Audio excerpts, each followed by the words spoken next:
The need for government at all levels to adopt ethics in contracted businesses in Nigeria to ensure accountability, fairness, and equity in procurement processes has been emphasized. The initiative, Ethics First, which is aimed at improving transparency, skill access to African companies that demonstrate commitments to the highest standards of governance, as well as anti-bribery and corruption, is to ensure that it helps businesses do the right thing. Speaking at a joint roundtable media chat on Ethics First by the Center for International Private Enterprise, the country director, Accountability Lab, Odeh Friday, said businesses need to be held accountable for the services they provide to citizens as the real implementers of government's projects. Government contractors and government vendors should sign up to Ethics First, basically, to see that we've had a lot of abandoned projects. We've had collapse building. We have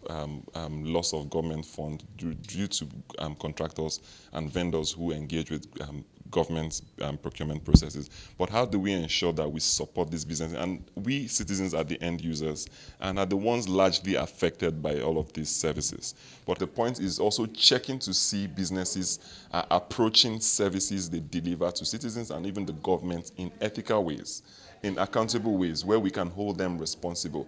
If you look at what has happened in mostly cuts across government processes, state government processes across Nigeria, you don't hold businesses accountable for some of these challenges or lack of accountability or corruption, but we go straight to the government. But the real implementers of government contracts or government services are the businesses, are the private sector organization. But how do we begin to tilt our focus down to them to ensure that they are doing things in an ethical way and also ensuring they don't abuse human rights while they are doing all of this? He also noted that the initiative will help check the issue of corruption in government procurement processes. It checks corruption basically because once you sign on to Ethics First, you have to check the boxes. You have to tick the boxes basically to see that for accountability, like we mentioned during the training, for your legal registration, you have all that in place.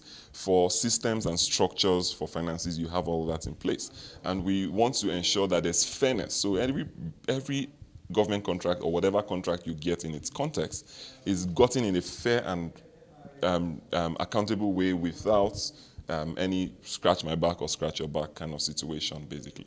Ethics First, according to Accountability Lab, serves as a powerful catalyst for fostering a corporate compliance culture among small and growing African enterprises. Palang Booker, CNN News.